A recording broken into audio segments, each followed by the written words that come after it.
आज यहाँ गांव मंडला में उपस्थित सभी सम्मानित साथीगण, मेरे बुजुर्ग, इस सभा के अध्यक्ष जी, हमारे साथ आए हमारे समाजवादी पार्टी के नेतागण, मैं इस बिल के बारे में एक चर्चा करना चाहूँगा।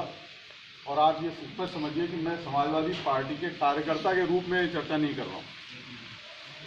ये चर्चा ऐसी है, ये बिल ऐसे हैं, मैं आपको बता दूं कि इस पे हमसे हमारी अगली पीढ़ियां ये पूछेंगी कि जब ये बिल लागू हुए थे तब आप क्या कर रहे थे। आप इस बात का ध्यान रखिए। बिल्कुल, मेरी बेटी आज पूछ रही है मुझसे कि ये बिल आ गए हैं, लागू हुए हैं, आप क्या कर रहे हैं।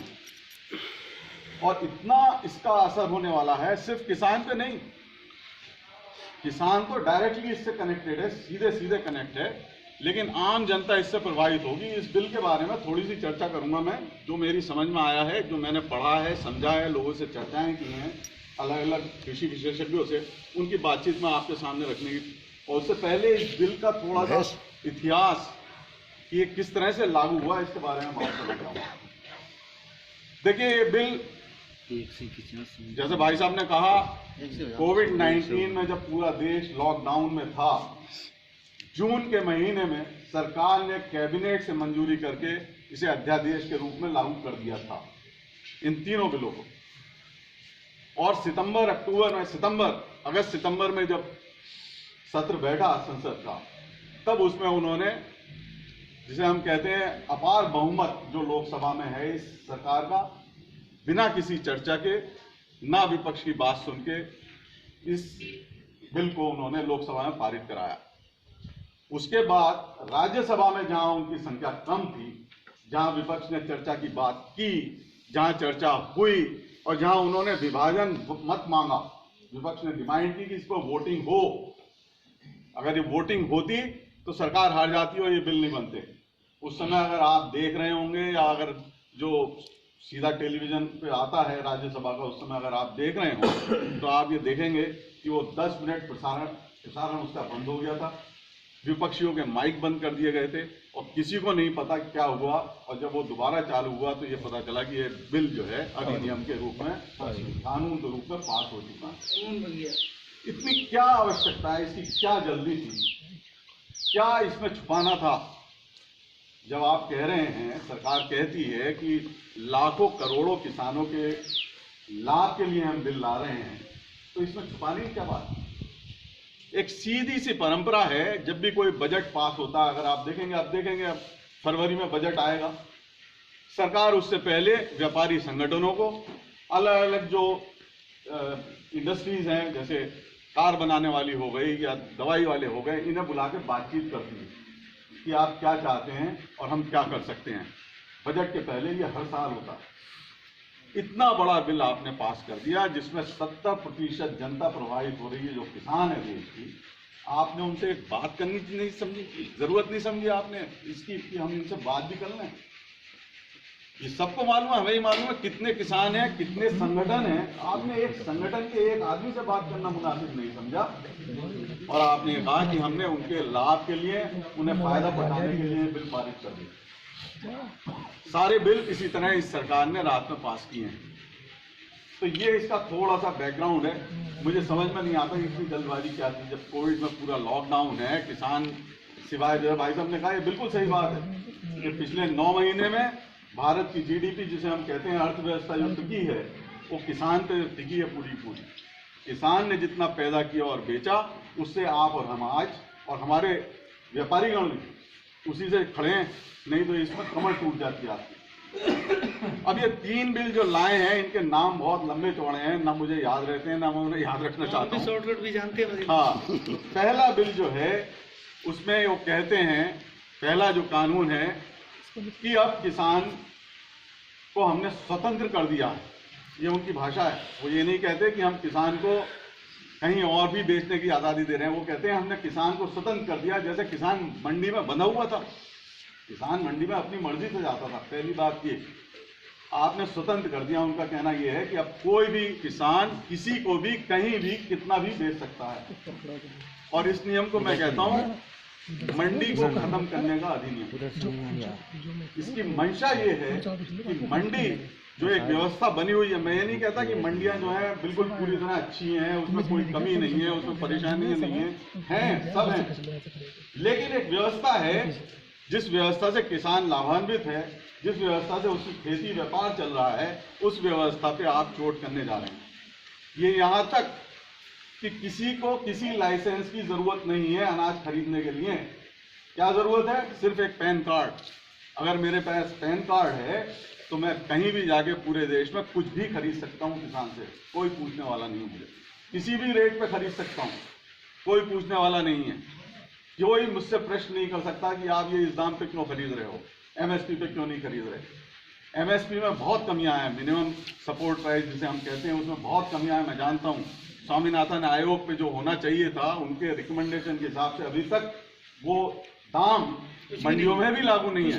लेकिन इसके बावजूद अगर किसान कह रहा है कि हम मंडी में ही बेचना चाहते हैं, तो इसका मतलब क्या है? इसका मतलब ये है कि जो आप नियम लाए हैं इसमें बहुत खामियां हैं। किसान ये कह रहे हैं, आज जो मांग कर रहे हैं वो ये कर रहे हैं कि आप अगर बाहर भी बिकवाना चाहते हैं तो बिकवाइए, लेकिन सिर्फ एक ये अधिनियम में एक ये लाइन डाल दीजिए कि बाहर भी एमएसपी पे बिकेगा। उस पर वो राजी नहीं है। क्यों? ये सोचने का विषय है, क्यों नहीं राजी हैं? क्योंकि वो चाहते हैं कि बड़े जो संस्थान हैं, जो बड़े साहूकार हैं, वो अपनी मनमानी से इसको खरीद। हाँ डॉक्टर साहब, फ्री करने की आप जो बात करते हैं, इनके यहाँ प्रोग्राम चौधरी ज्ञान से चमंडा पे आ जाओ। कर दिया, एकदम बाजार खुल गया। हाँ बिल्कुल, चमंडा के सामने है। आप इसके दो उदाहरण मैं आपको देता हूँ। पहला उदाहरण है हमारी स्वास्थ्य संस्थान, स्वास्थ्य सेवाएं। हमने उसमें प्राइवेट इन्वेस्टमेंट सरकारों ने खूब प्रमोट किया, खूब किया कि प्राइवेट लोग आइए, प्राइवेट अस्पताल बनाइए। आप में से, आप और मैं खुद जानते हैं कि हम में से हमारी हैसियत नहीं है उन प्राइवेट अस्पतालों में जाके अपना इलाज कराने, हम नहीं करा सकते। और उसके नाम पर सारे सरकारी अस्पताल, मैं एक सरकारी बात भी नहीं कर रहा हूँ, सारे सरकारी अस्पताल, कहीं डॉक्टर नहीं है, कहीं दवाई नहीं है। क्या होगा? कृषि के साथ भी यही करना चाहते हैं। दूसरा जो प्राइवेटाइजेशन का हुआ, वो हुआ शिक्षा में। आप उसका भी उदाहरण देख लीजिए। सरकारी स्कूल में आज कौन जा रहा है, कौन पढ़ा रहा है? कहीं कुछ नहीं है, खत्म हो गया। जबकि सरकारी स्कूल का जो टीचर है आज 40 रुपए, प्राइमरी का जो टीचर है 40,000 रुपए तनख्वाह है उसकी, कम से कम शुरुआती। लेकिन वहाँ आज कोई नहीं, क्योंकि हमने वो संस्थाएं खत्म कर दी। हम चाहते हैं कि प्राइवेट स्कूल बने, प्राइवेट लोगों के पास पैसा जाए। तो सरकार इन सारे नियमों के द्वारा अपनी जिम्मेवारियां खत्म कर रही है और हमें व्यापारियों के, बड़े व्यापारी जो हैं, उनके भरोसे बिल्कुल छोड़ दे रही, खुला छोड़ दे रही कि आपको छूट है, जो चाहे करिए। तो पहला अधिनियम ये है कि एमएसपी पे सिर्फ मंडी में बिकेगा और कोई भी आके आपसे खरीदी कर सकता है, बाहर कुछ भी कर सकता है।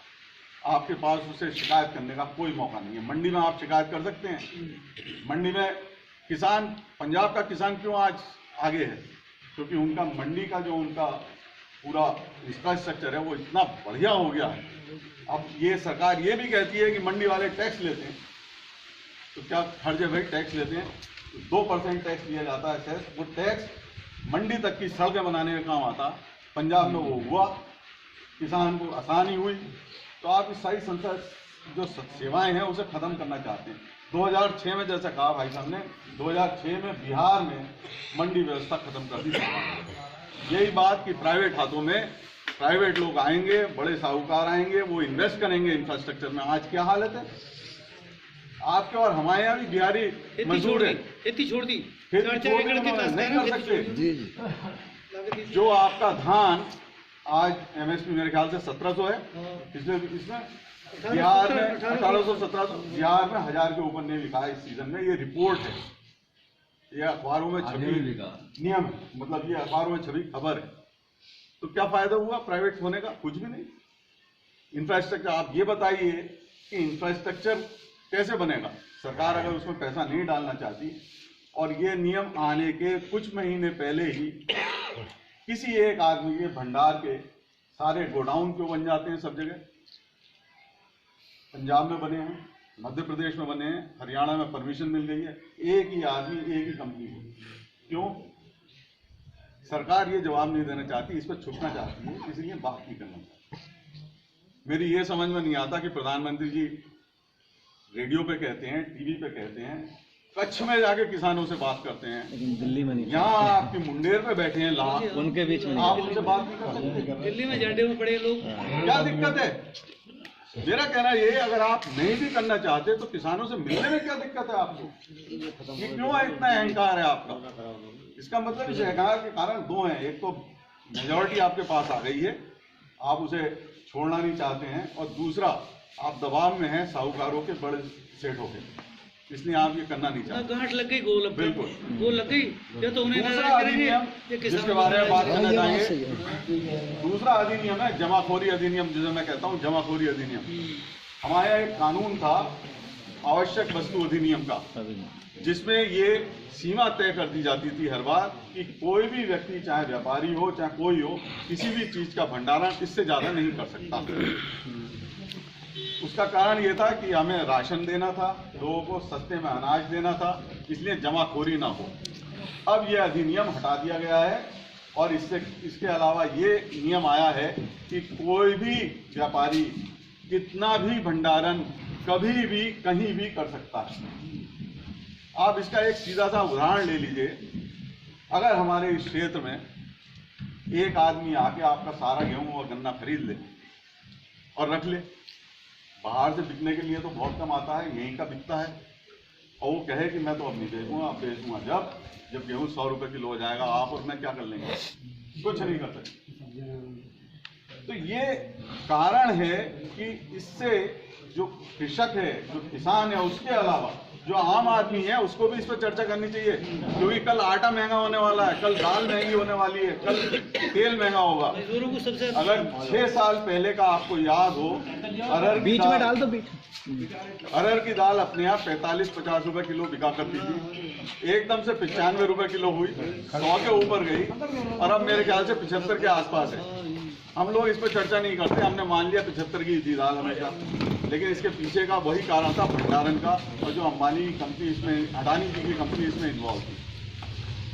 तीसरा नियम जो है वो कॉन्ट्रैक्ट का है, किसान किसी के साथ कॉन्ट्रैक्ट करके खेती कर सकता है। उसमें होगा क्या कि वो आएंगे, कहेंगे हमें आप आलू उगा के दो, हम इतने दाम पर आपसे ये आलू जब फसल आएगी उसमें खरीद लेंगे। बात सही है, बुरा भी नहीं लगता, लेकिन सबसे बड़ी बात यह है कि इसका जमीनी स्तर पे जब देखते हैं तो उस अधिनियम में एक दिया है, अब ये तो है नहीं कि विवाद नहीं होंगे या कुछ परेशानियां नहीं आएंगी, उसमें सिर्फ एसडीएम को ही अधिकार दिया गया है उन मुद्दों को निपटाने का। आप कोर्ट में नहीं जा सकेंगे। हिंदुस्तान का कोई भी केस ऐसा नहीं है, कोई भी झगड़ा ऐसा नहीं है जो हिंदुस्तान की अदालतों में नहीं जाएगा, लेकिन ये एक अधिनियम लाया गया है कि अगर किसान के बीच में और व्यापारी के बीच में कुछ परेशानी है तो वो जो है सिर्फ एसडीएम के पास जाएगा, और आप में सब जानते हैं कि एसडीएम किसकी सुनेगा, हमें मालूम है ये, और इस नियम को वो बदलना नहीं चाहते।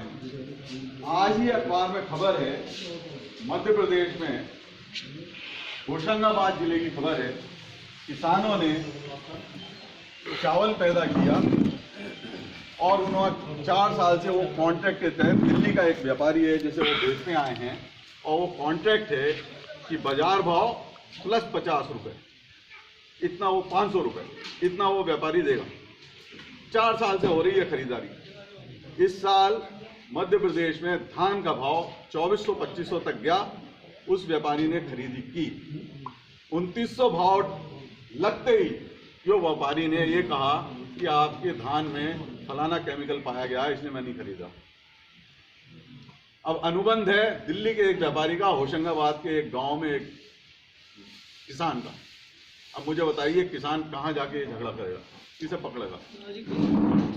तो ये सारी चीजें इस अधिनियम की जो मैं चाहता हूं कि हम लोग आपस में बातचीत करें। और देखिए, अधिनियम विरोध किसान कर रहे हैं, हम भी कर रहे हैं, हम उनके साथ हैं इस बात में। ये बदलेगा या नहीं बदलेगा मुझे नहीं पता, मैं नहीं कह सकता, क्योंकि सरकार इस समय पूरे अहंकार में है, वो बात नहीं करना चाहती, सुनना नहीं चाहती किसी का। जो वो कहते हैं कि मैं ये करूंगा, यही सही है हिंदुस्तान के लिए और यही होगा, इस तरह का जो व्यवहार है वो एक ही चीज से बदलता है, आप और मैं जानते हैं। और आगे हमें जागरूक रहना पड़ेगा इन चीजों को देखते हुए हमेशा के लिए। तो ये 3-4 बातें थी जो मैं आपके सामने रखना चाहता था। इसी के लिए इन अधिनियमों का, इन नियमों का, कानूनों का हमारा भयंकर विरोध है, मेरा व्यक्तिगत विरोध भी है। और मैं चाहता हूं कि आप और हम लोग इस बात में ध्यान दें और आगे और इस आंदोलन में लोगों से चर्चा करें और शामिल हों, किसानों का साथ दें। आज देखिए किसान वहाँ जो बैठा है वो सिर्फ जमींदार ही नहीं है, आज वहाँ वो भी है जिसे हम लैंडलेस लेबरर कहते हैं, यानी जो श्रमिक है जिसमें जमीन नहीं है, वो आदमी जाके बैठा है। 300 रुपए के दिन की पैसा मिलता है, वो फिर भी इतनी ठंड में आके बैठा है। इतना मूर्ख तो नहीं है वो। 300 रुपए की दिहाड़ी भी गई उसकी, यहाँ आने का खर्चा, यहाँ ठंड में परेशानियाँ, व्यवस्था नहीं, उसके बावजूद लोग आके बैठे हैं। इसका मतलब है कि इसमें कहीं ना कहीं बहुत गंभीर रूप पर कमियां हैं जिसे हमें बदलने की ज़रूरत है। आप हमको आवाज़ उठाने की ज़रूरत है और इसके बगैर ये काम होगा नहीं जब तक हम सब साथ मिलकर ये आवाज़ हर गांव से नहीं उठाएंगे। तो ये बातें आपके सामने रखी मैंने, आप लोगों ने सुनी, इसका मैं बहुत बहुत धन्यवाद करता हूँ और अपनी बात समाप्त करता हूँ। धन्यवाद।